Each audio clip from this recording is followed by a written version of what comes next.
कभी भी तो मुझे देखे मेरी कामयाबी के सोने में, तो देखेंगे इस हालत में इसकी मुझे खबर नहीं। माँ, मैं कैसे गिरनाऊं तुझे अब, मेरे सर पर कितने घाव दिए हैं।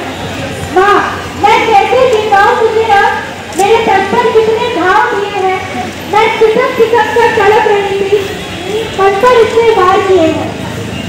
माँ, मैं ऊंची उड़ना चाहती थी, मैं आगे बढ़ना चाहती थी, मैं ऊंची उड़ना चाहती थी, मैं आगे बढ़ना चाहती थी, मैं कोई लाश नहीं बस एक डॉक्टर बनना चाहती थी। माँ, तू विश्वास रख, मैं आखिरी सांस तक लड़ी थी। तू संघर्ष पूरा जारी रख, मुझ बेटा तू कोई बन न जाए।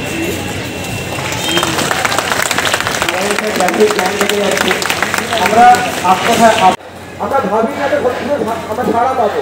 অনেক লোকের আমরা অসুবিধার সৃষ্টি করেছি হয়তো না জেনে রাস্তায়, তারা আমাদের বলছে পাশে দাঁড়িয়ে যাচ্ছে। হাসপাতালে প্রচুর মানুষ যারা অনুরোধ করেছে এই সমস্যা, তারা বলেছেন তোমরা লড়ো, পাশে আছি।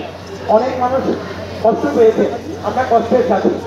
আমাদের একটা বোন, আমাদের একটা মায়ের একটা সন্তানও কষ্ট পাচ্ছে। তার জন্য যেভাবে আমরা সবাই সারা সেটা আমরা সত্যি কৃতজ্ঞ।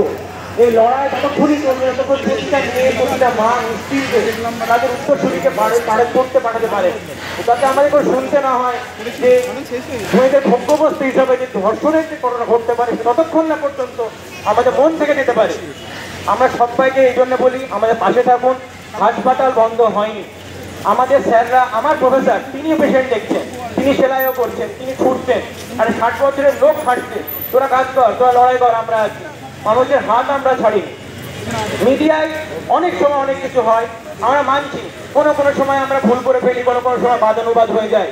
কিন্তু মনে রাখবেন, আমাদের গাইড করার জন্য আমাদের স্যাররা সবসময় পাশে আছেন, আপনাদের সরজনের পাশে আছেন। আমাদের সিস্টাররা আজকে এখানে আছে, তার 1টা 2টো 3টে হোক, ওই মহিলারাও কিন্তু লড়ে যান। আমাদের ঘুম থেকে তুলে বলে সেলাইটা ঠিক করে করো, আমরা তো কথা শুনি। ওই মেয়েরাও মা, ওই মেয়েরাও কারো মেয়ে, তারা যেন শান্তিতে